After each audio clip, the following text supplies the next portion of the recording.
मेरा बिलीव है कि 7 हफ्ते आपकी लाइफ को सेम नहीं रहने देंगे। स्पिरिट में मैं जानता हूं कि आप लोग तैयारी के साथ आए। मुझे आपकी तैयारी मालूम होती, जब आप नहीं करते तब भी मालूम होती, लेकिन आप तैयारी के साथ आए हो, आप सेम वापस नहीं जाओगे। इन 7 हफ्तों में जो कि 6 रह चुके हैं, 1 निकल चुका है। आपको बहुत ध्यान से वचन को सुनना और वचन को ग्रहण करना है। जितने लोग मूविंग में हैं इन्हें बिठाओ और खुद थोड़ा कम बैठ जाए तेरे वॉलंटियर।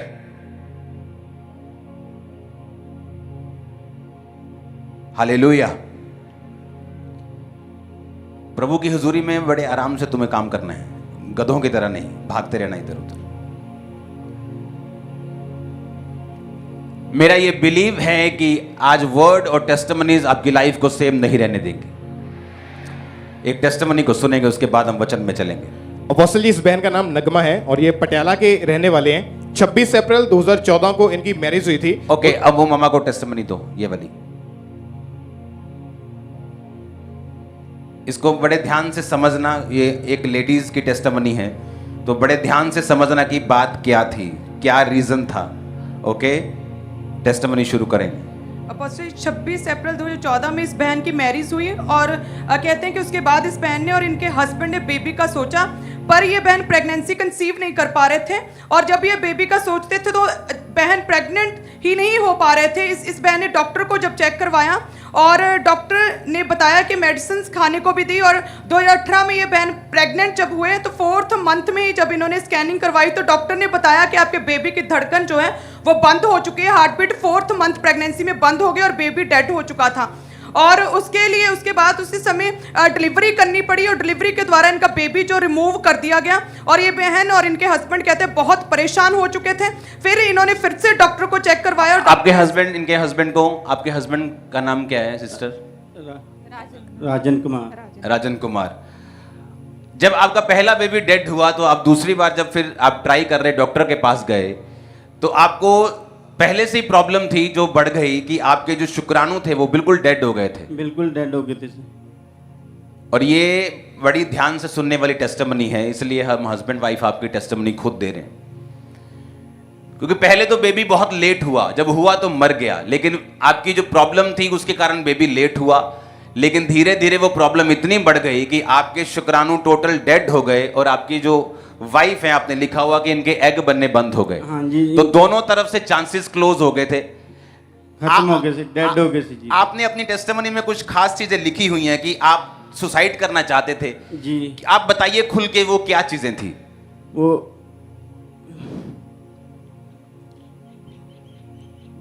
अपोस्टल जी इतनी नहीं, हमको बोलने तो आप खुल के बताओ, क्या क्या दिमाग में आता था, क्या सोचते थे? ਪਾਪਾ ਜੀ ਦਿਮਾਗ में ਇਹ ਆਂਦਾ ਸੀਗੇ हाँ, पंजाबी च बोलो, खोल के बोलो। ਵੀ ਸਾਡੇ ਵੀ ਬੇਬੀ ਨਹੀਂ ਹੈਗਾ, ਲੋਕ ਸਾਨੂੰ ਤਾਨੇ ਮਾਰਦੇ ਬੋਲਦੇ ਵੀ ਤੁਹਾਡੇ ਬੇਬੀ ਨਹੀਂ ਹੈਗਾ। ਮੇਰੇ ਫਰੈਂਡ ਜਿੰਨੇ ਸੀ ਕਹਿੰਦੇ ਯਾਰ ਤੇਰੇ ਮੈਰਿਜ ਨੂੰ ਇੰਨਾ ਚਿਰ ਹੋ ਗਿਆ, ਤੂੰ ਮੈਨੂੰ ਮੂੰਹ ਮਿਠਾ ਨਹੀਂ ਕਰਵਾਉਂਦਾ, ਸਾਡਾ ਕੀ ਗੱਲ ਆ? ਮਾਂ ਕੋਈ ਗੱਲ, ਮੇਰਾ ਪਰਮੇਸ਼ਰ ਮੇਰੇ ਨਾਲ ਆ, ਤੁਹਾਨੂੰ ਇੱਕ ਦਿਨ ਮੈਂ ਖੁਦ ਪਾਰਟੀ ਦੂੰਗਾ, ਖਾਂਬਰਾ ਚਰਚ ਵਿੱਚ ਜਾ ਕੇ ਗਵਾਹੀ ਦੂੰਗਾ ਆਪਣੀ। कितने डॉक्टर चेंज किए आपने? 4-5 करे पापा जी डॉक्टर। और मेडिसिन खाई आपने? जी। और डॉक्टर क्या बोलते थे आपको जब आपके शुक्राणु बिल्कुल नील हो गए, आपकी वाइफ के एग नहीं बनते? डॉक्टर की भाषा क्या थी आपके लिए? डॉक्टर कहते पापा भी ਤੁਸੀਂ ਜਿੱਥੇ ਮਰਜ਼ੀ ਚਲੋ, ਤੁਹਾਡੇ ਬੇਬੀ ਨਹੀਂ ਹੋ ਸਕਦਾ ਕਿਤੇ। ਹੁਣ ਨਹੀਂ ਹੋ ਸਕਦਾ, ਨਹੀਂ ਹੋ ਕਿਉਂਕਿ ਤੁਹਾਡੇ ਪ੍ਰੋਬਲਮ ਜਿਹੜੀ ਸੀ ਉਹ ਨੀਲ ਹੋ ਚੁੱਕੀ ਸੀ। ਨੀਲ ਤੋਂ ਬਾਅਦ ਬੇਬੀ ਕਦੀ ਨਹੀਂ ਹੁੰਦਾ। ਨਹੀਂ ਹੁੰਦੀ। ਤੁਸੀਂ ਡਿਪਰੈਸ਼ਨ ਦੀ ਮੈਡੀਸਿਨ ਵੀ ਖਾਂਦੇ ਸੀਗੇ? ਹਾਂਜੀ। ਤੁਸੀਂ ਡਿਪਰੈਸ਼ਨ ਦੀ ਮੈਡੀਸਿਨ ਖਾਂਦੇ ਸੀਗੇ? ਹਾਂਜੀ। ਤੁਹਾਡੀ ਵਾਈਫ ਨੂੰ ਮਾਈਕ੍ਰੋਫੋਨ ਦਿਓ ਜਰਾ। ਹਾਂਜੀ। ਤੁਸੀਂ ਕੀ ਜਦੋਂ ਪਹਿਲਾ ਬੇਬੀ ਡੈਡ ਹੋਇਆ ਉਸ ਤੋਂ ਬਾਅਦ ਟੋਟਲੀ ਮੈਡੀਕਲੀ ਇਹ ਪ੍ਰੂਫ ਹੋ ਗਿਆ ਕਿ ਹੁਣ ਤੁਹਾਡੇ ਹਸਬੈਂਡ ਦੇ ਹੋ ਹੀ ਨਹੀਂ ਸਕਦਾ, ਤੁਹਾਡੇ ਵੀ ਨਹੀਂ ਹੋ ਸਕਦਾ? 2018 ਦੇ ਵਿੱਚ ਪਾਪਾ ਜੀ ਜਦ ਅਸੀਂ ਅਲਟਰਾਸਾਊਂਡ ਕਰਾਉਣ ਗਏ ਤੇ ਸਾਨੂੰ ਡਾਕਟਰ ਨੇ ਕਹਿਤਾ, ਮੈਨੂੰ ਤਾਂ ਬੁਲਾਇਆ ਹੀ ਨਹੀਂ ਅੰਦਰ, ਮੇਰੇ ਹਸਬੈਂਡ ਗਏ ਸੀ। ਮੇਰੇ ਹਸਬੈਂਡ ਕਹਿੰਦੇ, ਨਰਸ ਕਹਿੰਦੀ ਆਪਣੀ ਵਾਈਫ ਨੂੰ ਅੰਦਰ ਨਹੀਂ ਲੈ ਕੇ ਆਣਾ, ਤੁਸੀਂ ਇਕੱਲੇ ਆਓ। ਮੈਂ ਸੋਚਿਆ, ਮੈਂ ਕਿਹਾ ਮੈਨੂੰ ਕਿਉਂ ਨਹੀਂ ਲੈ ਕੇ ਜਾ ਰਹੇ, ਕੀ ਗੱਲ ਹੈ? ਅਸੀਂ ਜਿਹੜੇ ਮੇਰੇ ਹਸਬੈਂਡ ਨੂੰ ਲੈ ਕੇ ਗਏ ਆ, ਇਹ ਅੰਦਰੋਂ ਨਾ ਅਰਮਾਲ ਨਾਲ ਆਂਸੂ ਪੂੰਝ ਕੇ ਤੇ ਅੱਖਾਂ ਲਾਲ ਹੋਈਆਂ ਪਈਆਂ ਇਹਨਾਂ ਦੀਆਂ ਤੇ ਬਾਹਰ ਆ ਰਹੇ। ਮੈਨੂੰ ਮੈਡਮ ਜਾਂਦੇ ਜਾਂਦੇ ਮਿਲ ਕੇ ਕਹਿੰਦੀ ਚਲੋ ਨਗਮਾ ਠੀਕ ਹੈ, ਮੈਂ ਜਾ ਰਹੀ ਹਾਂ। ਮੈਨੂੰ ਇਹ ਕਹਿੰਦੇ ਦਵਾਈਆਂ ਵਾਪਸ ਕਰ ਦਈਏ। ਮੈਂ ਕਿਹਾ ਦਵਾਈਆਂ ਕੋ ਵਾਪਸ ਕਰਨੀਆਂ, ਚੌਥਾ ਮੰਥ ਤਾਂ ਆਪਾਂ ਨੂੰ ਲੱਗਾ ਪਿਆ ਆ ਤੇ ਆਪਣਾ ਬੇਬੀ ਤਾਂ ਠੀਕ ਹੀ ਹੋਏਗਾ। ਇਹ ਕਹਿੰਦੇ ਬੇਬੀ ਦੀ ਧੜਕਣ ਬੰਦ ਹੋ ਚੁੱਕੀ ਆ। ਮੈਂ ਟੁੱਟ ਚੁੱਕੀ ਪਾਪਾ ਜੀ। ਤੁਸੀਂ ਲਿਖਿਆ ਕਿ ਤੁਹਾਨੂੰ ਲੱਗਦਾ ਸੀਗਾ ਕਿ ਸਾਨੂੰ ਇੰਨਾ ਚੰਗਾ ਮੌਤ ਆ ਜਾਏ। ਹਾਂ ਪਾਪਾ ਜੀ, ਮੈਂ ਤਾਂ ਕਿਹਾ ਖੁਦਾਇਆ ਚਾਹੇ ਤਾਂ ਮੈਨੂੰ ਮੌਤ ਦੇ ਦੇ, ਚਾਹੇ ਮੈਨੂੰ ਬੱਚਾ ਦੇ ਦੇ, ਮੈਂ ਦੁਨੀਆ ਦੇ ਨਾਲ ਰਲ ਜਾ। ਚਰਚ ਕਿੱਦਾਂ ਆਏ ਤੁਸੀਂ? ਮੇਰੀ ਭੈਣ ਗੁਰਦਾਸਪੁਰ 2018 ਦੇ ਵਿੱਚ ਸਾਡੇ ਬੇਬੀ ਇਸ ਤਰ੍ਹਾਂ ਹੋਇਆ ਸੀ। 2018 ਦੇ ਵਿੱਚ ਮੇਰੀ ਭੈਣ ਨੇ ਗੁਰਦਾਸਪੁਰ ਬ੍ਰਾਂਚ 'ਚ ਜਾਂਦੀ ਹੁੰਦੀ ਸੀ। ਉਹ ਬਹੁਤ ਵਿਸ਼ਵਾਸੀ ਆ। ਉਹ ਕਹਿੰਦੇ ਤੁਸੀਂ ਨਾ ਖਾਂਬੜਾ ਚਰਚ ਜਾਓ, ਸਾਡੇ ਕਹਿਣ ਤੇ ਇੱਕ ਵਾਰੀ ਜਾਓ ਤੁਸੀਂ। ਮੈਂ ਖਾਂਬੜਾ ਚਰਚ ਆ ਨਹੀਂ ਸਕੀ, ਮੈਂ ਆਨਲਾਈਨ ਪ੍ਰਾਰਥਨਾ ਸ਼ੁਰੂ ਕਰ ਦਿੱਤੀ। ਮੈਂ ਜਦ ਵੀ ਪ੍ਰਾਰਥਨਾ ਸ਼ੁਰੂ ਕੀਤੀਆਂ ਹਰ ਇੱਕ ਵਰਡ ਨੂੰ ਮੈਂ ਰਿਸੀਵ ਕਰਦੀ ਸੀ, ਮੈਂ ਗ੍ਰਹਿਣ ਕਰਦੀ ਸੀ। ਆਪਣੇ ਦੋਵੇਂ ਅਸੀਂ ਹਸਬੈਂਡ ਵਾਈਫ ਅਸੀਂ ਪ੍ਰਾਰਥਨਾ ਦੇਖਦੇ ਰਹੇ। ਫਿਰ 24 ਫਰਵਰੀ 2022 ਨੂੰ ਬ੍ਰਾਂਚ ਦੇ ਵਿੱਚ ਪਾਪਾ ਜੀ ਤੁਸੀਂ ਵਰਲਡਾਂ ਨੂੰ ਬੋਲਿਆ ਸੀ। ਫਿਰ ਤੁਸੀਂ ਸੰਡੇ ਚਰਚ ਜਾਣਾ ਸ਼ੁਰੂ ਕਰਤਾ ਬ੍ਰਾਂਚ ਦੇ ਵਿੱਚ? ਫਿਰ ਅਸੀਂ ਚਰਚ ਜਾਣਾ ਸ਼ੁਰੂ ਕਰ ਦਿੱਤਾ। ਜਿਸ ਦਿਨ ਤੁਹਾਡੀ ਓਪਨਿੰਗ ਹੋਈ ਉਸ ਤੋਂ ਬਾਅਦ ਅਸੀਂ ਲਗਾਤਾਰ ਜਾਂਦੇ ਰਹੇ, ਬਹੁਤ ਵਿਸ਼ਵਾਸ ਨਾਲ ਜਾਂਦੇ ਰਹੇ। ਉਸ ਵਿਸ਼ਵਾਸ ਨੇ ਸਾਨੂੰ ਅੱਜ ਸਾਡੀ ਬੇਟੀ ਸਾਡੇ ਗੋਦ ਦੇ ਵਿੱਚ ਆ। ਓ ਜੀਸਸ, ਥੈਂਕ ਯੂ ਜੀਸਸ। ਤੁਸੀਂ ਲਿਖਿਆ 24 ਫਰਵਰੀ 2022 ਨੂੰ ਤੁਸੀਂ ਸੰਡੇ ਮੀਟਿੰਗ ਦੇ ਵਿੱਚ ਬੈਠੇ ਸੀਗੇ। ਹਾਂਜੀ। ਜਦੋਂ ਪ੍ਰੋਫੈਟਿਕ ਵਰਡ ਹੋਇਆ ਕਿ ਜਿਨ੍ਹਾਂ ਦੇ ਬੇਬੀ ਨਹੀਂ, ਆਪਣੇ ਆਪ ਨੂੰ ਟੱਚ ਕਰੋ, ਉਹ ਜਿੰਨੇ ਬ੍ਰਾਂਚਸ ਦੇ ਵਿੱਚ ਨੇ ਉਹ ਟੱਚ ਕਰੋ ਕਿ ਮੈਂ ਤੁਹਾਨੂੰ ਵੱਡੀ ਟੈਸਟਮਨੀ ਨਾਲ ਔਰ ਬੇਬੀ ਨਾਲ ਆਂਦੇ ਹੋਏ ਦੇਖ ਰਿਹਾ।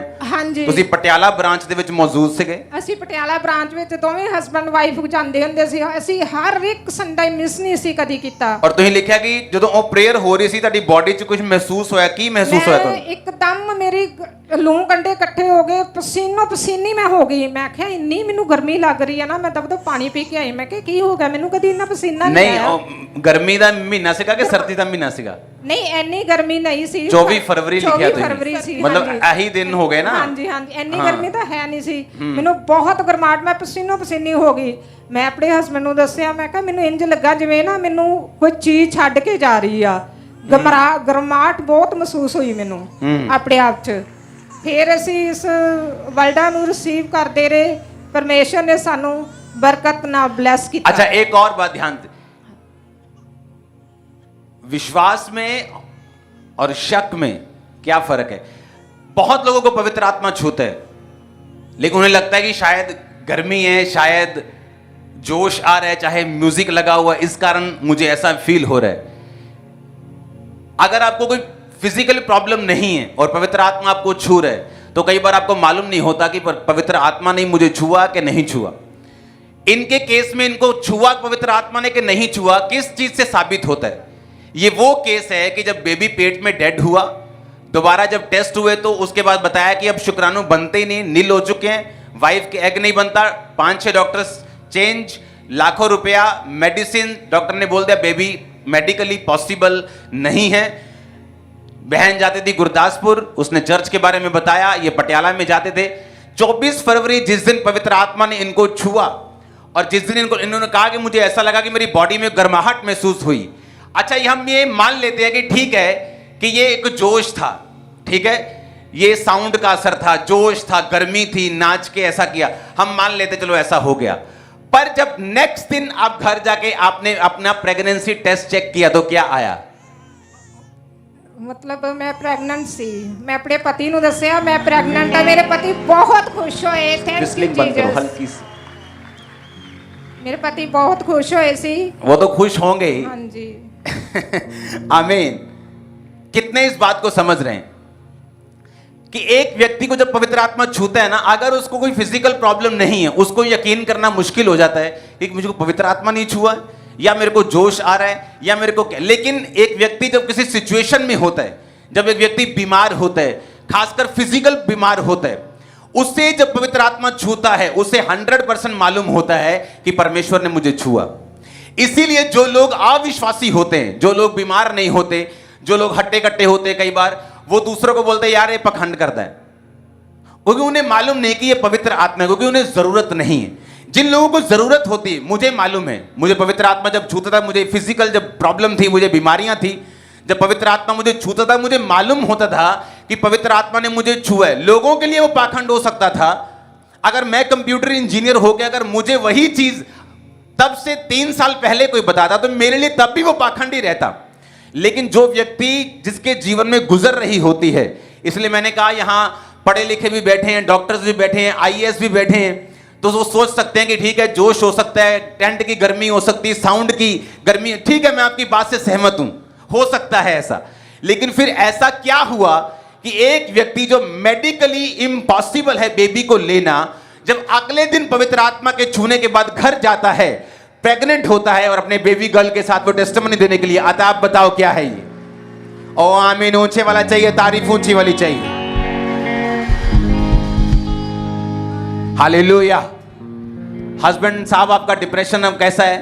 ठीक है पापा जी। जा चुका है? हाँ जी। कोई मेडिसिन नहीं? कोई मेडिसिन नहीं। पूरा आनंद? पूरा आनंद। बेटी मिल गई? हाँ जी। एंजॉय करो इसको पूरा। हालेलुया। ऊंची आवाज में हालेलुया। Hallelujah hallelujah.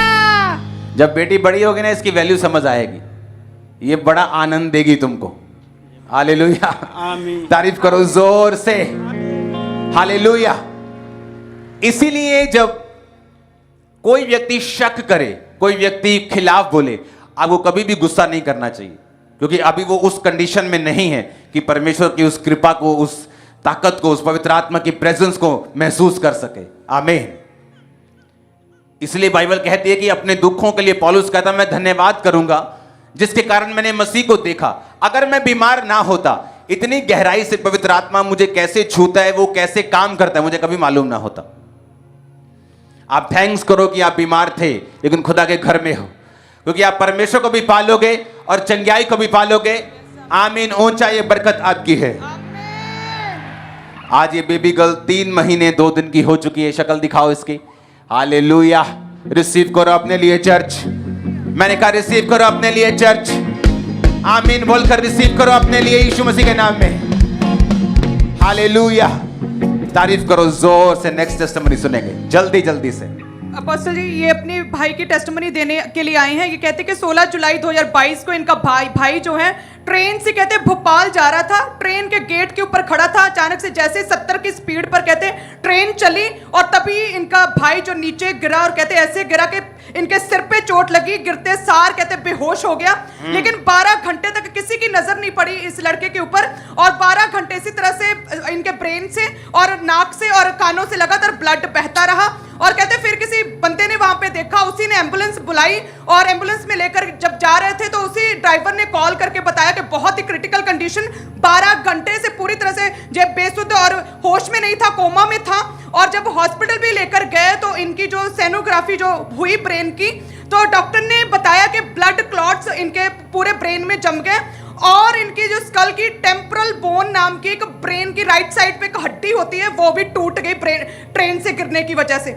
और डॉक्टर ने बोला था कि ऑपरेशन तो करना पड़ेगा लेकिन कोई गारंटी नहीं, क्योंकि ऐसी बड़ी जो दिमाग की चोट होती है उसकी वजह से लोग जो है अपनी मेमोरी खो लेते हैं, या तो फिर बॉडी पैरालाइज्ड हो जाती है, बंदा कोमा में चला जाता है, दौरे पड़ने शुरू हो जाते हैं। कोई भी नॉर्मली सक्सेसफुली ऑपरेशन नहीं आज तक हुआ और कोई भी गारंटी नहीं। और ये बंदा भाई टोटली बेड पर थे कहते हैं और फैमिली पूरी तरह से डिस्टर्ब थी। और हैरानी की बात यह है कि इनकी बहन जो है वो कहते हैं कि मेडिकल फील्ड में ही कम्युनिटी हेल्थ ऑफिसर है, SHO, जो साथ में खड़े। और कहते हैं मैं उस समय अपने आप को इतना असहाय महसूस कर रही थी कि मेडिकल एक्सपीरियंस्ड होने की वजह से भी आज मेरा भाई मर रहा है और मैं कुछ नहीं कर सकती। और बस ये कहते हैं कि बहुत ही प्रॉब्लम में थे क्योंकि ब्रेन के अटैक की वजह से लगातार ब्लड बह रहा था और कहते हैं डेथ हो सकती है, डॉक्टर ने क्लियरली बोल दिया था। वहां के डॉक्टर्स ने भी कहते हैं कि कोई भी होश में नहीं था और कोई भी कहते पॉसिबिलिटी नहीं कि आपका भाई ठीक हो सके। और फिर इन्होंने कहते हैं कि परमेश्वर पर भरोसा था क्योंकि इनकी बहन जो मेडिकल फील्ड में इस वक्त साथ में खड़े लगातार खामरा चर्च के साथ जुड़े थे। और कहते हैं उसी समय NM hospital prayer line number के ऊपर जूम ऐप के ऊपर ले हैंड प्रेयर करवाई क्योंकि उस समय ऐसी हालत नहीं थी कि इनका भाई आगे आ सके। सो क्रिटिकल हॉस्पिटल के लोगों के लिए जो खास प्रेयर होती वो हुई थी। हम देख सकते हैं उस दिन की बड़ी जीवती टेस्टमनी को। परमेश्वर का रूह तुम्हें टच करे, तुम जहां भी हो right now, be healed in Jesus name, be healed, be healed in Jesus name. तेरी कॉन्शियसनेस वापिस आए इन जीसस नेम। आमीन। ऊंचा ये बरकत आप सबकी भी है। और अपोस्टल जी कहते हैं कि मिरेकलस पावर ने काम किया। जैसे आपने हॉस्पिटल में इस रोगी के ऊपर प्रार्थना की, ये भाई कोमा में था, इसे होश आया, मेडिकल ट्रीटमेंट से सही तरह से लगने शुरू हो गए। फर्स्ट केस था, इतना बड़ा ब्रेन का केस जो कि वहां पे हल हुआ। डॉक्टर्स, बाकी सभी पेशेंट्स, इनके परिवार सभी हैरान थे। डॉक्टर्स इतने हैरान हुए कि उसी समय उन्होंने केक काट कर सेलिब्रेशन की। ओह, कि वाकई में जीसस। आपका परमेश्वर जीवित है। ओ करदा भला अपने लोकां दे नाल, ओ करदा भला अपने लोकां दे नाल, ओदा वखरा अंदाज़ सदा, यहोवा मेरा बादशाह। ओ करदा भला सदा, यहोवा मेरा बादशाह। ओ करदा जोर से हालेलुया, जोर से। करदा भला अपने लोकां दे नाल, ओ करदा भला अपने लोकां। ये भाई वही है कि ये वही भाई है, टेस्टिमनी वाले भाई हैं? जी अपोस्टल जी। ये वही बहन है। आप फील्ड में ऑफिसर हैं, बैठ जाओ। आपने लिखा कि आप बहुत असहाय महसूस कर रहे थे। जी, जी। आपने टेस्टिमनी बताइए, क्या आपको महसूस होता तब? जब मुझे पता चला कि इसका एक्सीडेंट हो गया है और डॉक्टर ने मुझे फ़ोन में बताया कि इसकी कंडीशन अच्छी नहीं है, नाक से और कान से लगातार खून आ रहा है और ब्लड क्लॉट जम गया है ब्रेन में, तो 20% हम चांस ले सकते हैं, 80% हम कुछ नहीं कह सकते। और यदि हमने इसको बचा भी लिया तो ये कोमा में जा सकता है, ये पैरालाइज्ड हो सकता है, इसको फिट आ सकते हैं, इसका हेडेक हमेशा बना रहेगा, और भी बहुत सी कंडीशंस इसके लिए बोल दी थी। लेकिन हमने और आप इन बातों को समझते थे क्योंकि आप खुद मेडिकल फील्ड में हैं। जी जी। अपना फील्ड समझाइए, आप किस चीज में हैं? CHO का मतलब क्या है? ये कम्युनिटी हेल्थ ऑफिसर एक पोस्ट है जिसमें सरकारी पोस्ट है? जी, सरकारी अच्छा, आप पोस्ट। सरकारी पोस्ट पे हैं। जी जी। ओके। आप गाड़ी से गिरे कैसे? सर स्टेशन आने वाला था तो मैं थोड़ा गेट के पास देखने के लिए आया कि कितने दूर बच्चा कौन से प्लेटफॉर्म में लग रहा है। हाँ। तो उतने से गाड़ी ने जर्क लिया अचानक से, तो हवाई में बाहर से। ओ, तो गाड़ी कितनी स्पीड में थी? सर 70 के आसपास। और वो आप गिरे कहाँ पे? सिर्फ कहाँ लगा आपका? मालूम है कुछ? होश है? होश था कि कहाँ लगा? क्या लगा? ओ, आपका सिर गिरते साथ ही जैसे टकराया हूँ पत्थर से, या स्लीपर रहती हैं सर बीच बीच में। हाँ, हाँ, हाँ। वो पटरी के हाँ, उस पर टकराया सिर। उसके बाद कोई होश नहीं, और 12 घंटे पड़े रहे तुम, और नाक से कान से खून आता रहा। जी सर। ओ जीसस, तुम लाजर हो आज के। खुदा की सेवा करना, हालेलुया, आमीन। खुदा की सेवा करना। जब हम एक टेस्टिमनी को सुनते हैं कि पवित्र आत्मा ने मुझे छुआ, मैं घर गई, मैं प्रेग्नेंट थी, हमें मालूम होता ओह अच्छा, इसका मतलब पवित्र आत्मा जब छूता है वो मिरेकल्स काम करते हैं। और जब यही टेस्टिमनी हम टीवी के माध्यम से सुनते, कितने लोग हैं मेरे आंखों के सामने ऐसे, मैं आपको कितने अपने दोस्त, अपने लोग जानकर बता सकता हूं जिनका एक्सीडेंट हुआ, ब्रेन का, अब तक बेड पे है, 18 साल से बेड पे है, 35 साल से बेड के ऊपर है, जस्ट सिर्फ लगा कहीं, उसके बाद कभी नहीं उठे। लेकिन जब आप प्रेयर रिसीव करते हैं, आपको मालूम होता है कि वो पवित्र आत्मा जो दूसरों को छू रहा है वो मुझे भी छू रहे, जो उनकी लाइफ में मिरेकल कर रहे हैं वो मेरी लाइफ में मिरेकल कर रहे हैं। ओ आमीन, ऊंचे वाला चाहिए।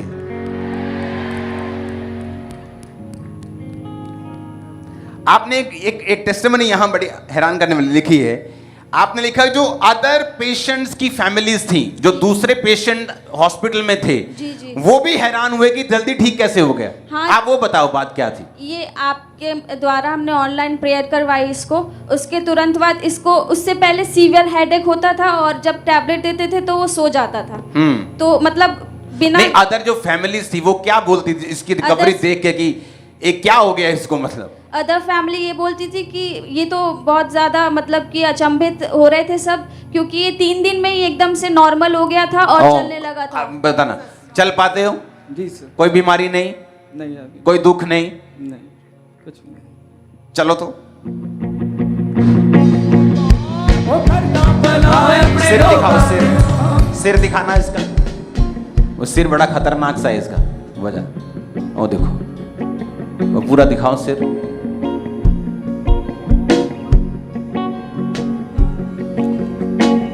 रिसीव करो अपने लिए यीशु मसीह के नाम में इस मिरेकल को। आमीन। ऊंचा बरकत तुम्हारी है चर्च। हालेलुया। इमेजिन करो प्रार्थना के बाद बंदे की रिकवरी शुरू होती, होश आता है, 3 दिन में दूसरी फैमिलीज बोलना शुरू कर देती हैं कि भाई साहब ये क्या किया है तुमने। डॉक्टर्स बोलना शुरू करते हैं, अदर फैमिलीज बोलना शुरू करती हैं। वो जो भाई टेस्टिमनी प्रेगनेंसी की दे के गया है ना, वो भी खुल के नहीं बोला, मुझे मालूम है उसके दोस्त उसको क्या बोलते होंगे। वो डिप्रेशन की मेडिसिन ऐसे ही नहीं खा रहा था, उसको उसकी वर्डिंग जो दोस्त उसको बोलते होंगे ना, वो बंदों को मालूम है। लेकिन यीशु मसीह ने कहा संसार से तुम्हें क्या होता है, ढाढ़स बांधो, मैंने संसार को जीत लिया है। अपने आप भी जीतेंगे यीशु मसीह के नाम। आमीन। ऊंचा बरकत आपकी ये चर्च। तारीफ करो इन गवाहियों के लिए, जोर से जोर से जोर से जोर से। Hallelujah hallelujah. जब मुझे ये मालूम है कि यहां पर परमेश्वर की ग्रेस अवेलेबल है, मुझे मालूम है कि परमेश्वर का आत्मा यहां मौजूद है। अगर वो उस बहन को छू सकता है, हां, वो मुझे भी छू सकता है। अगर वो उस एक्सीडेंट वाले रोगी को छू सकता है, वो मुझे भी छू सकता है। एक होता है कि चर्च में ग्रेस ही नहीं है ये वाली, तो आपको मालूम है कि ये वाला हमने कभी देखा ही नहीं है। लेकिन आपने कैंसर अगर देखा हील होते, इसका मतलब आपका भी हील हो सकता है। अगर आपने डेथ पेशेंट्स को हील होते देखा है, उनको डेथ बेड से बाहर आते देखा है, आपके लिए भी होप है। अगर आपने बेबीज को होते देखा है, आपको मालूम है आपके भी, क्योंकि चर्च में ग्रेस अवेलेबल है। अगर अनुग्रह अवेलेबल है, आपको फिर यह ध्यान रखना है कि मुझे कैच कैसे करना है। यीशु मसीह के पास डिलीवरेंस अवेलेबल थी, लेकिन 3 चेले पतरस, याकूब और यूहन्ना उसको पूरी तरह से लागू कर पा रहे थे, और 9 चेले वो कंप्लीट तरह से नहीं कर पा रहे थे जो प्रभु यीशु मसीह कर पा रहे थे। जो 3 चेले कर पा रहे थे, वो बाकी 9 नहीं कर पा रहे थे। कारण परमेश्वर नहीं थे, कारण परमेश्वर नहीं थे। कारण था कि आप यीशु मसीह की बातों को कितना सीरियसली, कितना जल्दी और कितना कंप्लीटली अपने जीवन में लागू करते हैं। आप उसके वचन को कितने सीरियसली रीति के साथ अपनी जिंदगी में लेके आते हैं। कुछ लोग वचन को सुनते हैं, उनको आज मालूम होता है मुझे प्रेयर करनी है, वो सुनते हैं, फिर 2 महीने 3 महीने 6 महीने लग जाते हैं वचन को पूरा करते करते, वो उस तरह से फल पाते हैं।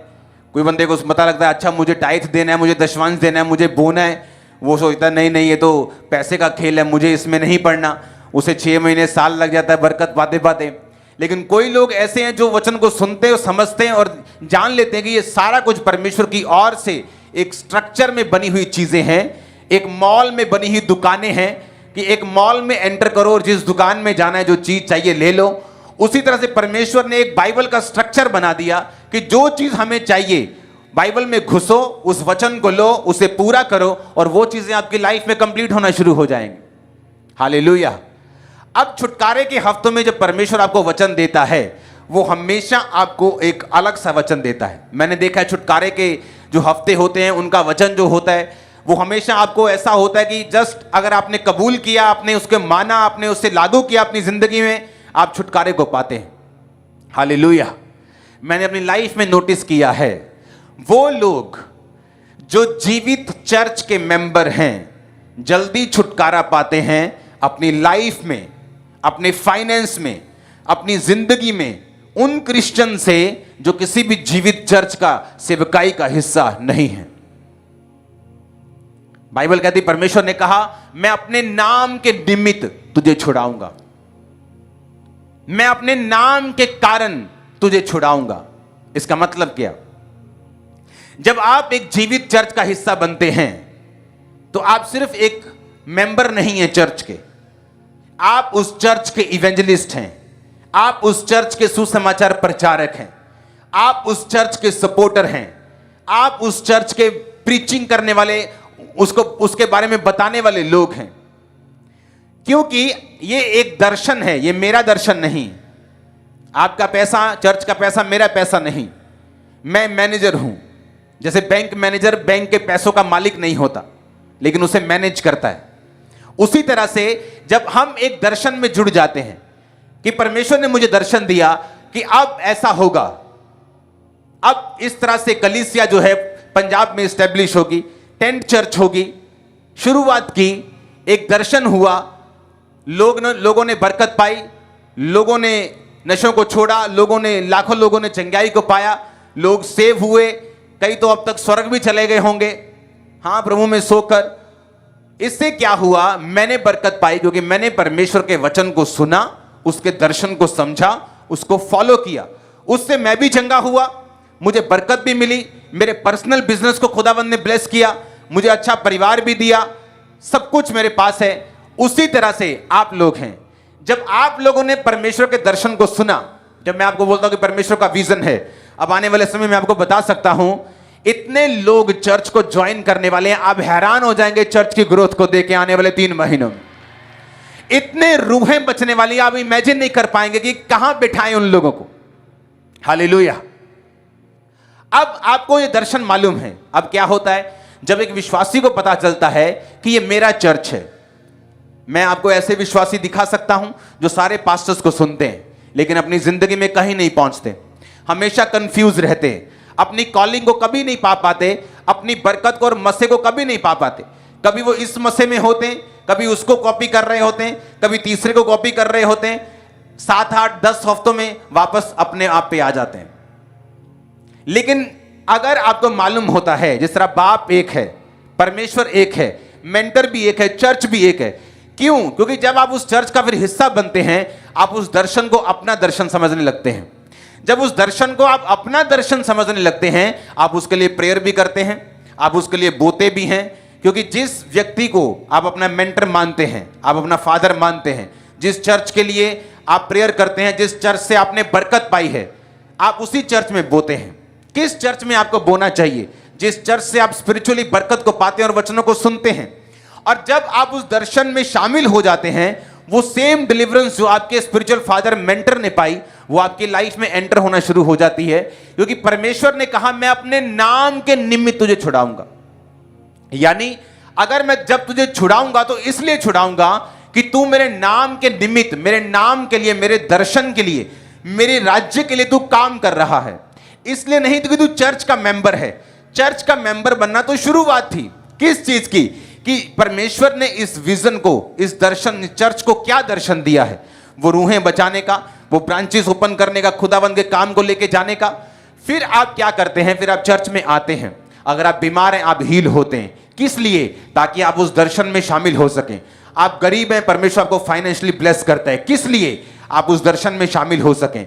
परमेश्वर आपके परिवार को सेट करता है। किस लिए? ताकि आप फालतू झमेलों से फ्री होकर उस दर्शन में शरेआम ताकत से, बरकत से, पैसों से, दिमाग से, दिल से, स्पिरिट से चल सकें। और जो बाकी छुटकारा परमेश्वर ने आपका करना है, आप उस छुटकारे को भी हासिल कर सकें। कितने मेरी बातों को समझ रहे हैं? ये आपका मकसद है चर्च में आने का। ये आपका मकसद है जीवित चर्च के साथ जुड़ने का। हालेलुया। एक व्यक्ति कभी भी 5 जीवित चर्चों के साथ नहीं जुड़ सकता, क्योंकि परमेश्वर ने आपको एक विजन दिया है। उस विजन के हिसाब से फिर आप चलते हैं।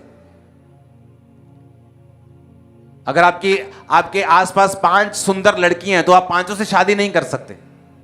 बोलो ये भी सुंदर है, ये भी सुंदर है, शादी एक के साथ ही करनी, हां या ना?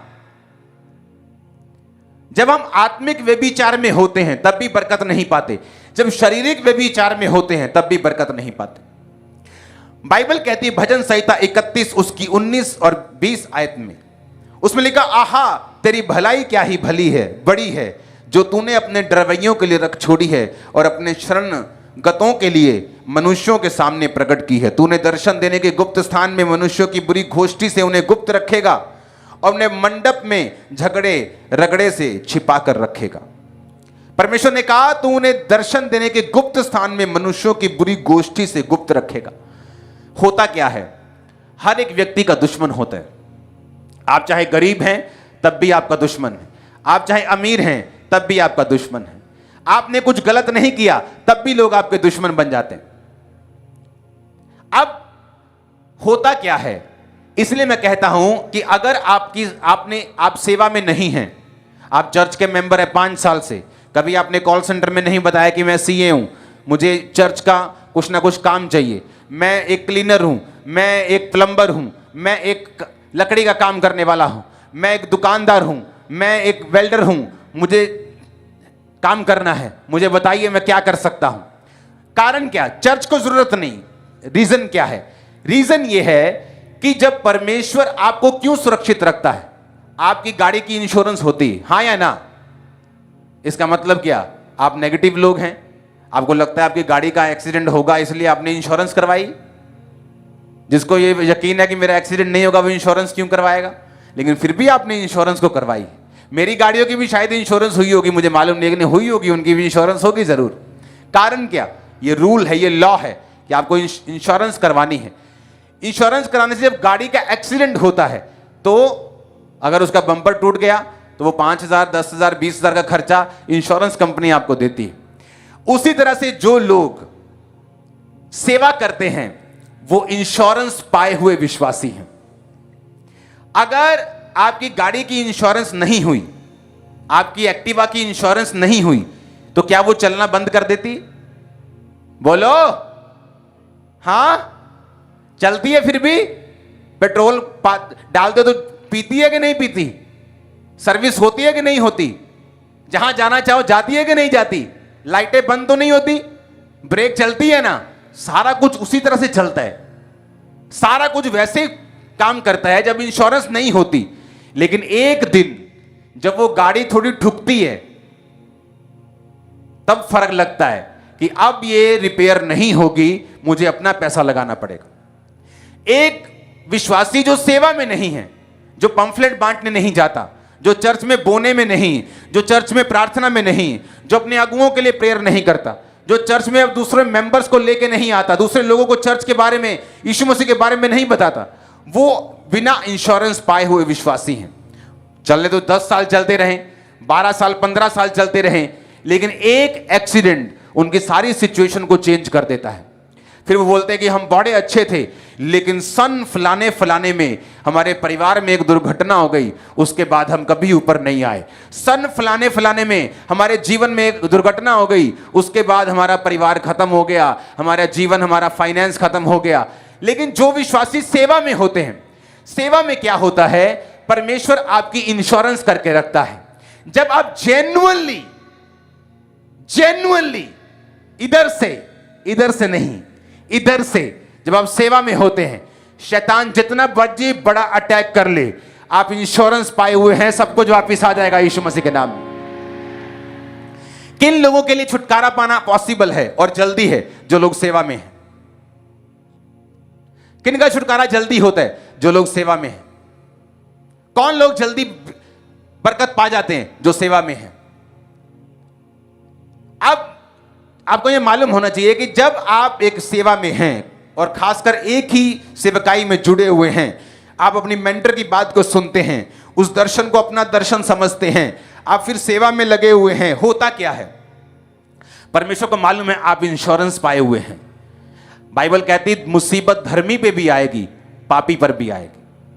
परमेश्वर ने कभी नहीं कहा तुम सेवा करोगे तुम पे मुसीबत नहीं आएगी। मुसीबत बाइबल कहती है धर्मी पे भी आएगी, दूसरों पर भी आएगी, पर धर्मी 7 बार गिरकर भी उठ खड़ा होगा। क्यों? क्योंकि धर्मी सेवा में है। किन का छुटकारा जल्दी होता है? जो किसी ना किसी तरीके से सेवा में है। आप दरी नहीं बिछाते, आप पंफलेट बांटने जाते हैं। आप पंफलेट नहीं बांटते, आप बोने में हैं। आप बोते नहीं, आप थोड़ा बोकर आप प्रार्थना में अपने चर्च को याद रखते हैं। आप फास्टिंग करते हैं, आपके पास बहुत पैसा नहीं, लेकिन आप टाइट बोने के बाद आप फास्टिंग करते हैं, आप प्रेयर कर, आप किसी ना किसी तरीके के साथ आप जुड़े हुए हैं खुदावंद के विजन से। तो आप इंश्योरेंस पाए हुए हैं। एक विश्वासी जिसकी इंश्योरेंस नहीं हुई, वो भी दूसरे विश्वासी की तरह चल सकता है। हो सकता है 10 साल चले, कोई एक्सीडेंट ना हो, 12 साल चले, 15 साल चले, लेकिन वो एक दिन उसकी लाइफ को बदल के रख देता है। इसीलिए आपने बहुत सी मुसीबतें देखी होंगी विश्वासी लोगों पे आती हुई, पास्टर्स पे आती हुई, लेकिन आप फिर देखते पास्टर्स उठ खड़े होते हैं, फिर देखते फिर से वो बन गए, फिर से और स्ट्रांग हो गए और दृढ़ हो गए। क्योंकि ये बाइबल का वचन है, अगर आप सेवकाई में हैं आप इंश्योरेंस पाए हुए हैं।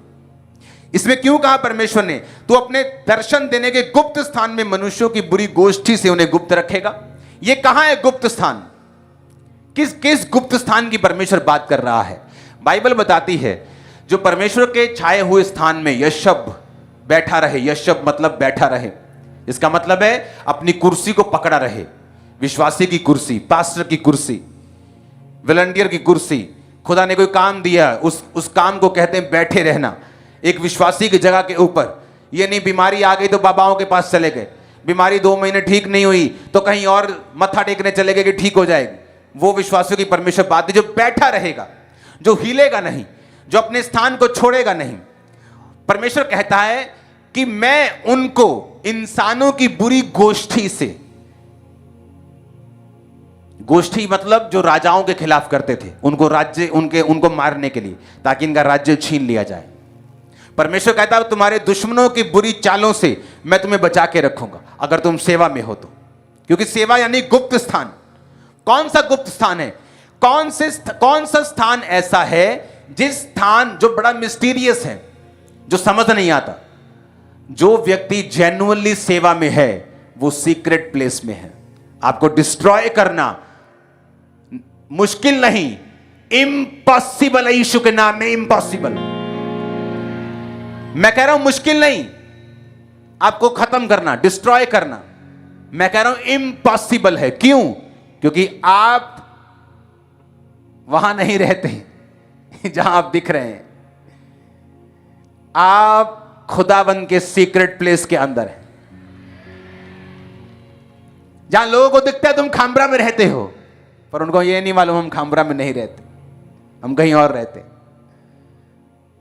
आप अपने गांव से नहीं आए हो, आप कहीं और से आए हो। क्योंकि परमेश्वर ने कहा मैं उस गुप्त स्थान में तुझे बैठाऊंगा और बुरी गोष्ठी से, चालों से, कॉन्स्पिरेंसीज, साजिशें, प्लानिंग्स, प्लॉटिंग्स, मैं तुम्हें बचा के रखूंगा। हालेलुया। उसने कहा वो अपने मंडप में उन्हें रगड़े झगड़े से बचा के रखे। कौन सा मंडप? अपनी प्रेजेंस में। कौन से विश्वासी? जो प्रार्थना में रहते हैं।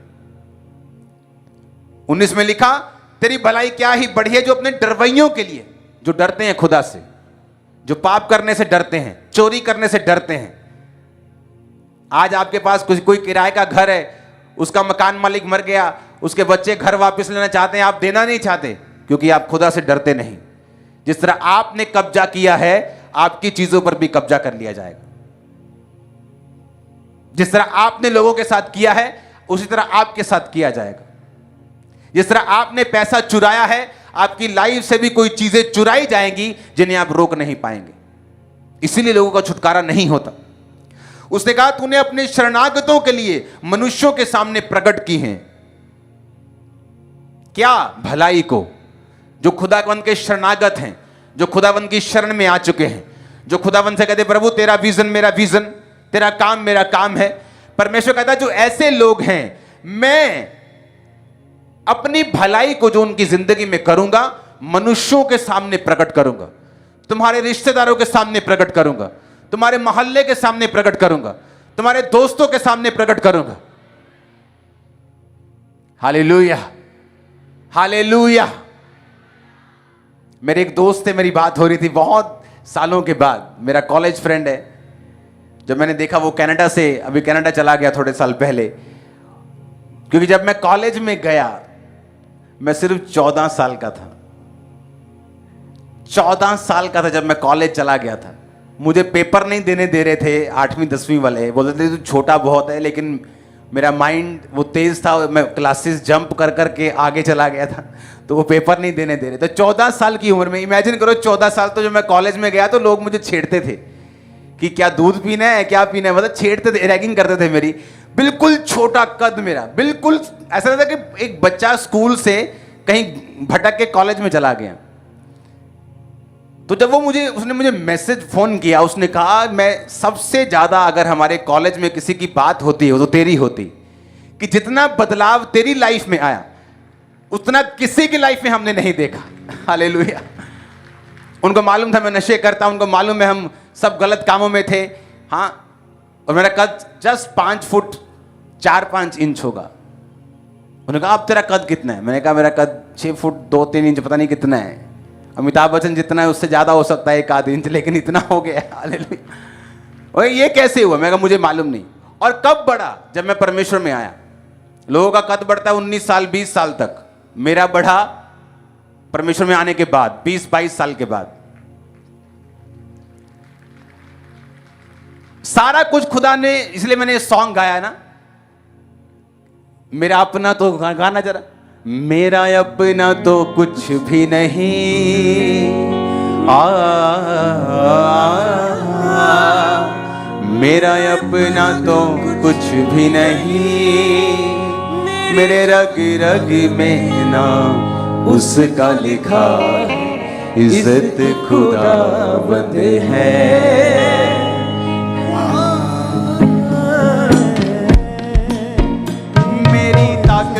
खुदावंद है,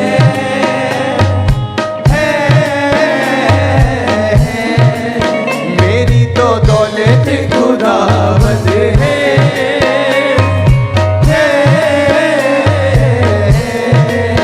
मेरी तो दौलत खुदावंद है,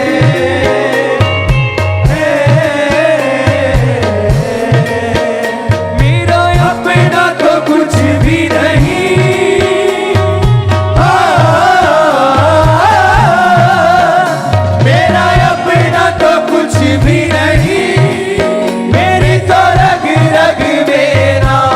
उसका लिखा इज्जत खुदावंद है,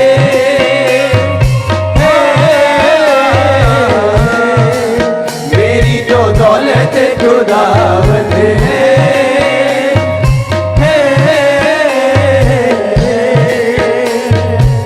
तेरे कहने से चलता हूँ मैं, तेरे कहने से रुकता हूँ मैं, तेरे कहने से चलता हूँ मैं, तेरे कहने से रुकता हूँ मैं, तेरे कलाम में रह कर ही अब हर एक काम को करता हूँ मैं, तेरे कहने से चलता हूँ मैं, मुझे खौफ किसी का नहीं,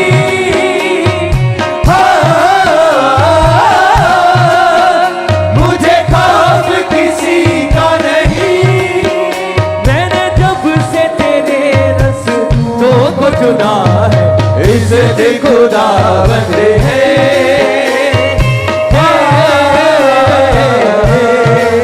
मेरी तो दौलत खुदावंद है। ऊंची आवाज में हालेलुया, हालेलुया। इसीलिए जो लोग ये बात को समझते हैं कि मेरा छुटकारा परमेश्वर के अंदर है, आमीन। मैंने देखा यूथ को, चर्च आएंगे लेकिन परमेश्वर में घुसेंगे नहीं, सेवा में घुस नहीं पाते। क्यों? व्यभिचार है, क्योंकि चीजों में फंसे हुए, रिलेशनशिप्स में फंसे हुए हैं, खुदा की सेवा में करना भी चाहते हैं, रोते भी हैं, लेकिन फंसे हुए हैं। इसी कारण वो छुटकारा तुम्हारे सामने है लेकिन अंदर नहीं।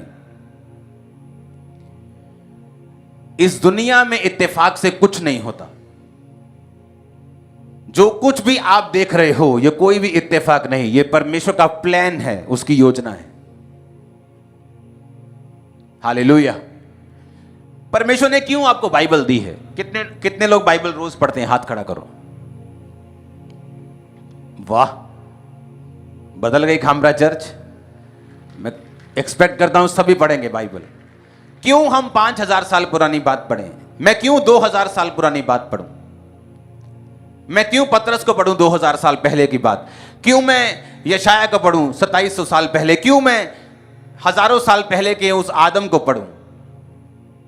क्यों मैं अब्राहम को पढ़ूं? क्यों शमूएल को पढ़ूं?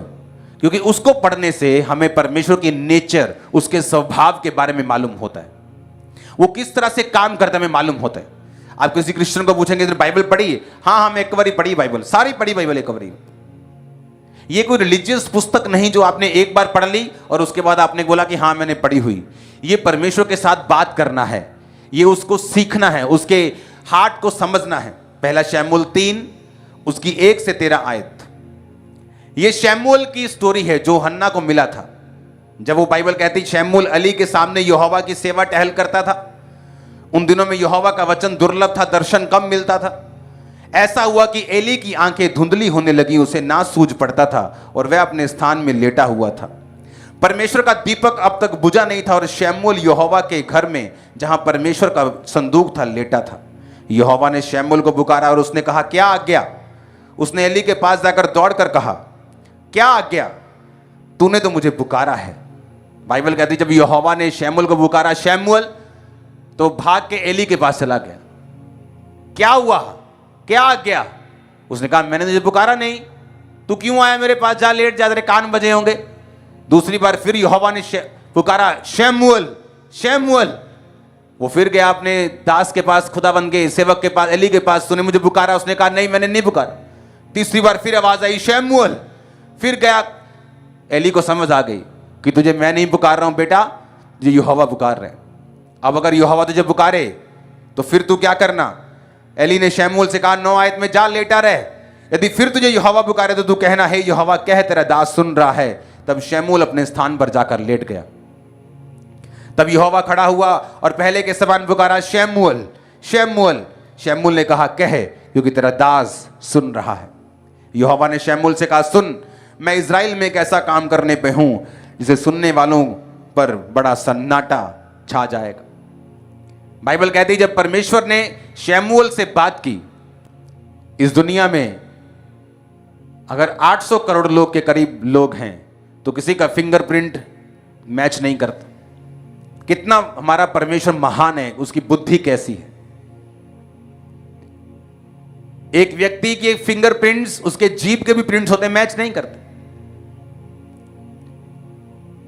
लेकिन परमेश्वर ने इतनी आवाजें, अगर अभी इन हजारों लाखों लोगों में अगर ये बैठा हुआ आगे लड़का, इसकी मां अगर पीछे से मम्मी इसकी आवाज मारे तो यहीं से पहचान जाएगा।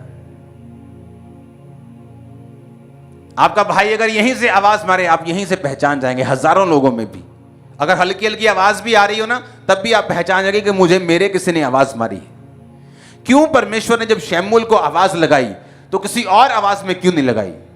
उसको उसी सेवक के जहां वो सेवा करता था उसी की आवाज में उसको आवाज क्यों लगाई? जब परमेश्वर ने शमूएल को पुकारा तो उसी सेवक की आवाज में पुकारा, और उसको गलती लगती रही कि वही मेरा पास्टर मुझे बुला रहा है। लेकिन उसे पास्टर ने कहा, मैं तुझे नहीं बुला रहा हूं, यहोवा बुला रहा है। और जब फिर यहोवा ने पुकारा, उसने कहा, बोल, तेरा दास सुन रहे हैं। क्योंकि बाइबल में एक इसका मैसेज है, परमेश्वर जब भी बात करता है उसकी आवाज और आपके मेंटर की आवाज सेम होती। मैं आपको सच कह रहा हूं, वो उसी आवाज में आपसे बात करता है। वो आपसे ये कहने की कोशिश करता है कि अगर तू ये आवाज सुन सकता है तो मेरी आवाज सुन रहे हैं। मैं अपने मेंटर से ज्यादा फिजिकली मिलने का मुझे मौका नहीं मिलता था। स्पिरिचुअली सब सीखते थे, फॉलो करते थे एक एक चीज को, कपड़ों तक को, स्टाइल तक को, शेव तक को, बाल तक को, एवरीथिंग।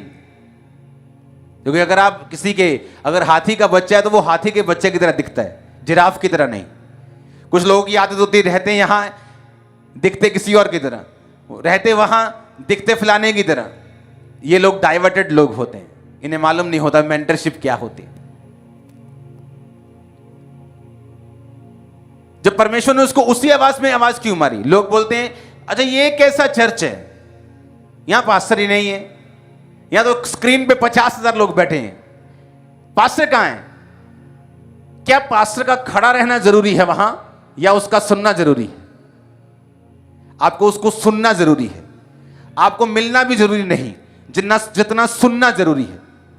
पौलुस कहां था जब कलीसिया स्थापित चला जाता था? वो तो शक्ल नहीं दिखती थी, ऑनलाइन आता नहीं था, तब इंटरनेट नहीं था, फोन नहीं था, कोई पोस्ट भी नहीं थी कि चिट्ठी भेजते तो महीनों चिट्ठी पहुंचने में लगते थे, और वो पत्रियां भेजता था वहां पे कि अगर तुम मुझे पढ़ सकते हो, मुझे सुन सकते हो, तो तुम मेरे ही स्पिरिचुअल संतान हो और खुदा तुम्हें बढ़ाएगा, तुम इसी मिनिस्ट्री की फिर बच्चे हो। कितने मेरी बात को समझ रहे हैं? उन्होंने ये तो नहीं कहा पौलुस अगर ये तेरी चर्चा तो यहीं आ। उनको मालूम है अगर पौलुस को हम सुन सकते हैं, अगर उसकी उस पत्रियों को पढ़ सकते हैं, तो ये काफी है हमारे लिए। तो मैं अपने मेंटर की एक एक वर्ड को, अब मैं आपको मेरा वो रजिस्टर में आपको दिखाऊंगा जहां मैंने उनके वर्ड्स को नोट किया हो, एग्जैक्ट वर्ड्स। मैं उनको उनका आपको सरमन भेजूंगा और अपना रजिस्टर भेजूंगा। एक वर्ड भी दिखा देना इधर का उधर हुआ हो तो, just exact words, single words follow करता था मैं, सिंगल वर्ड्स, क्योंकि मुझे मालूम था जो मेंटर्स होते हैं वो आपकी लाइफ को अपलिफ्ट कर सकते हैं, वो आपकी लाइफ को नेक्स्ट लेवल पे लेके जा सकते हैं, वो आपकी लाइफ को उस तरह से ब्लेस कर सकते हैं जिस तरह से आप नहीं कर सकते, वो आपकी लाइफ को बेटर बना सकते हैं। ऐसे बहुत से स्पिरिचुअल सन मेरे पास आते हैं जिनकी चर्चेस अब हजारों में हो चुकी, किसी की 15,000, किसी की 20,000। कोई आता है, मैं बोलता हूं ए लड़के थोड़ा काम कम कर, मेहनत कम कर, थोड़ा रेस्ट कर। दूसरा आता है सेम उसी 15,000 वाला, ओए थोड़ा काम ज्यादा किया कर। वो बोलते ये क्या, उसको बोल रहे काम कम कर, मेरे को बोल रहे काम ज्यादा कर, ये क्या चक्कर है। मैंने कहा ये मेंटरशिप है, ये परमेश्वर की आवाज है, किसी के लिए कुछ है, किसी ये कॉपी नहीं कर सकते तुम, ये परमेश्वर फ्यूचर प्लान बताता है। मैंने पास्टर को, अपने एक सन को बोला ये थोड़ा जिम जा, अपनी बॉडी को थोड़ा सेट कर, सुना नहीं। मीट कम खाया कर, सुना नहीं। थोड़े दिन में मैसेज आया, वो मेरा हार्ट ब्लॉक हो गया जी 90%। मैंने कहा अब क्या करना है, बच सकता है डॉक्टर से 3 दिन 4 दिन, अगर बच सकता है तो बच जाना, ऑपरेशन मत कर। अगर बच सकता है तो कहता है मैं बच सकता हूं 4 दिन। मैं कहा 4 दिन बच के आ जा। आया, हार्ट पूरा नॉर्मल, आज पूरी तरह से हील है। उसको मैंने डाइट फॉलो करने के लिए बोला, कुछ पेयर्स करने के लिए बोला, खास तरह की कुछ चीजें करने के लिए बोला। इसलिए जो चर्च में सेमिनार हुआ था, कुछ लोग इसलिए अब तक बीमार हैं चर्च में क्योंकि वो डाइट फॉलो नहीं करते। लेकिन सब चीजें डाइट नहीं, उसको स्पिरिचुअली रीजन मालूम होने चाहिए उसकी लाइफ में क्या चल रहा है। कई बार कोई पास्टर आता है, कोई व्यक्ति आता है, उसको मैं बोलता हूं अच्छा काम करना है, फुल टाइम सेवा करनी। कोई बोलता है मैं फुल टाइम सेवा करूं, नहीं करना, तुझे काम करना है। अच्छा उसको तो बोला फुल टाइम सेवा करनी, अरे उसको बोला, तुझको थोड़ी बोला। यहां से बच्चे गए चर्च से सीख कर, आज 2-2 हजार की चर्च है, जस्ट नए बच्चे अपने एरिया में काम कर रहे हैं। 1500 चर्च, 2000 की चर्च, जो पुराने लोग भी नहीं कर पा रहे। रीजन मेंटरशिप, अपने एक अगुए की आवाज को सुनना, समझना, एग्जैक्टली उसको फॉलो करना। आप कभी भी सेम नहीं रहते। और चर्च के लिए, जो चर्च के मेंबर्स हैं, आपके लिए ब्लेस होना बहुत आसान है।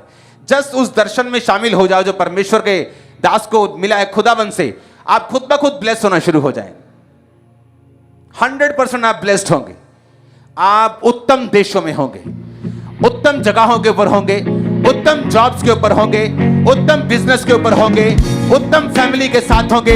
आमीन। ऊंचा और बड़े वाला चाहिए चर्च। Hallelujah, hallelujah. क्यों परमेश्वर उससे शमूएल की आवाज में बात करेगा? कुछ लोग बोलते हैं नहीं नहीं, मनुष्य मेरा क्या कर सकता। अरे वो मनुष्य, तुम्हारा जो मेंटर है ना, वो मनुष्यों की कैटेगरी में नहीं आता, मालूम है। अगर आप बाइबल को पढ़ने वाले हों और इब्रानी भाषा में अगर बाइबल पढ़ें तो पास्टर के लिए, स्वर्गदूत के लिए एक ही शब्द का प्रयोग होता है। जब परमेश्वर एक पास्टर आपको देता है तो वो एक मनुष्य नहीं है आपके लिए। He is not just a man. Bible कहती है वो एक दूत है। तू धर्मी को धर्मी की तरह लेगा, उसका बदला पाएगा। भविष्यद्वक्ता की तरह लेगा, उसका बदला पाएगा। तू उसे एक कटोरा ठंडा पानी भी देगा, उसका प्रतिफल किसी रीति से तू ना खोएगा। हालेलुया। वो मनुष्य नहीं, ये गलती करते पास्टर्स, लोग भी, पास्टर्स भी। उन्हें लगता है कि वो प्रीच करेंगे, लेकिन खुद किसी के पास वो अकाउंटेबल नहीं। हालेलुया। इसलिए परमेश्वर ने उसको उसके दास के आवाज के सेम आवाज में उसको आवाज लगाए, आपको सिखाने के लिए और बताने के लिए। जो लोग अपने मेंटर के साथ हैं, सिर्फ उसी चर्च में फॉलो कर रहे हैं, उसी विजन को फॉलो कर रहे हैं, आप देखना उनकी बरकत दूसरों से कहीं अधिक ज्यादा है। उनके रास्ते कहीं अधिक ओपन होते हैं। जस्ट परमेश्वर की बुद्धि को खोलते हैं, विजन को ओपन करते हैं, एक नया रास्ता आपके लिए ओपन होने जा रहा है। आमीन। ऊंचा दे बरकत आपकी। Hallelujah, hallelujah.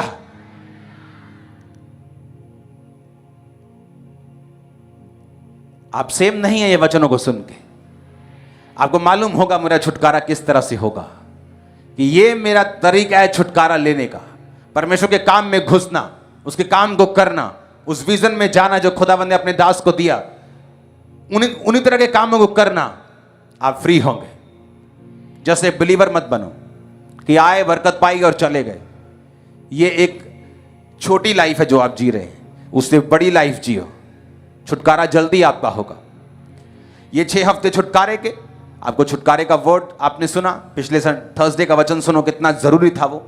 बहुत इंपॉर्टेंट वचन है पिछले थर्सडे, ये थर्सडे का, उसे इंटरनेट पे सुनो, जाओ बार बार सुनो छुटकारे के वचनों को, संडे के थर्सडे के बार बार सुनो, वचनों को सुनो, बाइबल को पढ़ो। आपको मालूम होगा खुदावन का दिल क्या है, किस, और खुदावन आपको वचन के जरिए से भी बताएगा वो किस तरह से आपको छुटकारा देता है। अपनी हाथों को उठाओ, ऊंची आवाज में थैंक यू जीसस, हिलाकर अपने हाथों को।